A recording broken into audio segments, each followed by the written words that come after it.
हुकुमदेव नारायण यादव। महोदय, बिहार में कोसी में श्रीमान अटल बिहारी वाजपेयी जब प्रधानमंत्री थे और नीतीश कुमार यहाँ रेल मंत्री थे तो कोसी में महासेतु का शिलान्यास किया था।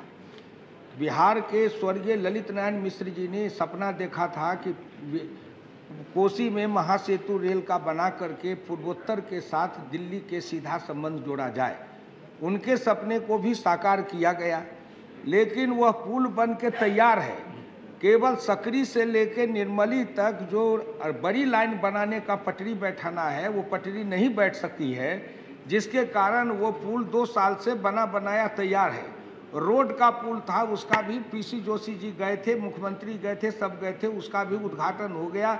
वो रोड से पश्चिम से पूरब तक जो अटल बिहारी वाजपेयी जी ने पश्चिम पूरब को जोड़ने का सपना देखा था, वो मिथिलांचल के और बिहार के लिए क्या कहते हैं, वह इतिहास का स्वर्णिम युग बनेगा। इसलिए मैं प्रार्थना करना चाहता हूं कि नेपाल के सीमा पर है, पूर्वोत्तर से सीधा संबंध जोड़ने के लिए केवल कुर्सेला में आप जानती हैं कि एक रेल का पुल है। किसी दिन अगर वो रेल का पुल लाइफ खत्म हो जाए तो पूर्वोत्तर का सीधा संबंध दिल्ली से टूट जाएगा। मिथिलांचल 2 भाग में बटा हुआ है, पूरब और पश्चिम मिथिलांचल, वह उस रेल खंड से जुड़ता है।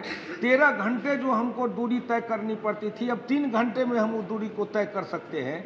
लेकिन बड़ी रेल पटरी सकरी से लेके और निर्मली तक नहीं बैठाने के कारण वो रेल अब अभाव में पड़ा हुआ है, उसको शीघ्र पूरा किया जाए, जिससे दिल्ली से पूर्वोत्तर का सीधा संबंध हो जाएगा।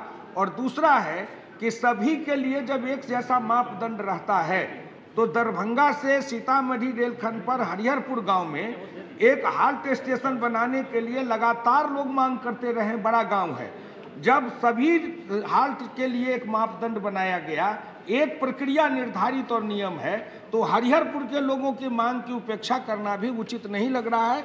इसलिए सबके लिए समान प्रक्रिया हो, संविधान में सबको समान अधिकार प्राप्त है, इसलिए हरिहरपुर को उस स्थान पर भी रखा जाए, यही मेरी दोस्त मांग है। और भारत सरकार से, रेल मंत्रालय से, प्रधानमंत्री से, वित्त मंत्री से मेरी विनम्र प्रार्थना है कि उस सकरी से निर्मली रेल लाइन को विशेष स्तर पर देखा जाए, विशेष राशि दी जाए, उसको शीघ्र पूरा करवाया जाए।